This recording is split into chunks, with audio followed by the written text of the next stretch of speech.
New York City is home to a lot of things. 8.4 million people, Pizza Rat, questionable hot dog stands, and the Empire State Building, the subject of the largest heist ever. And just to be clear, I'm talking about the Empire State Building, not Pizza Rat.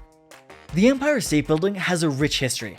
It was the world's tallest building for 40 years, is the world's most photographed building, has its own zip code, 10118, and for a few years was used as a Zeppelin docking station. Not sure why those ever went out of style. But it was also the centerpiece for the biggest heist in American history. Now I know what you might be thinking. How do you just Ocean's 11 an entire building, and the world's 49th tallest building at that? Well, it wasn't stolen in a traditional sense. You can steal diamonds from a jewelry store, money from a bank, and Coke at a McDonald's using a free water cup. But stealing a building is obviously trickier, especially considering its foundation runs more than 50 feet into the ground. But enough padding our watch time with background. Who stole it and how? The who is easy, the New York Daily News. The how is a bit trickier. You see, the newspaper wanted to highlight a gaping hole in the city system for recording deeds, mortgages, and other transactions. The city keeps track of who owns what properties, and if you want to take out a mortgage, the bank checks with the city to make sure you own the property. But if you can trick the city into thinking you own a building, then you can get the bank to give you a fake mortgage on it.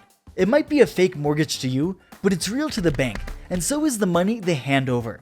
In 2017, a woman stole her 88-year-old grandmother's house in Springfield Gardens, Queens, pocketing $445,000 in mortgages she took out.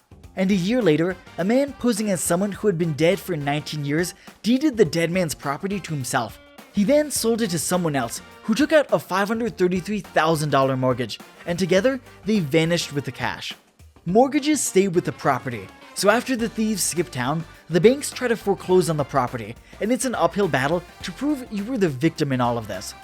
The newspaper could have published an in-depth piece about how money movers falsify property documents, get fake notary stamps, go to the bank and apply for a loan. But I can already hear people clicking off this video with how boring all of that sounds. While financial crimes in movies might be fun and sexy, think a shirtless Channing Tatum combing through tax returns. In real life, they just aren't. The New York Daily News, like us designing thumbnails, knew it had to be clickbaity. So instead, they decided to take advantage of the system themselves and trick the city into thinking they owned a property at 20 West 34th Street, New York, New York.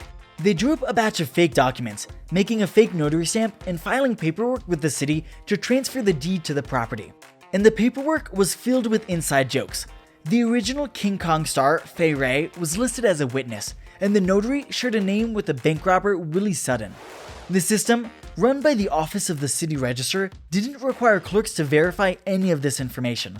Less than 90 minutes after the bogus documents were submitted on a Monday, the agency approved the transfer from the Empire State Land Associates to Nelitz Property LLC. Nelitz is stolen spelled backwards, just in case you didn't catch that. At the time, the property was valued at $2.4 billion, making it the world's most expensive heist.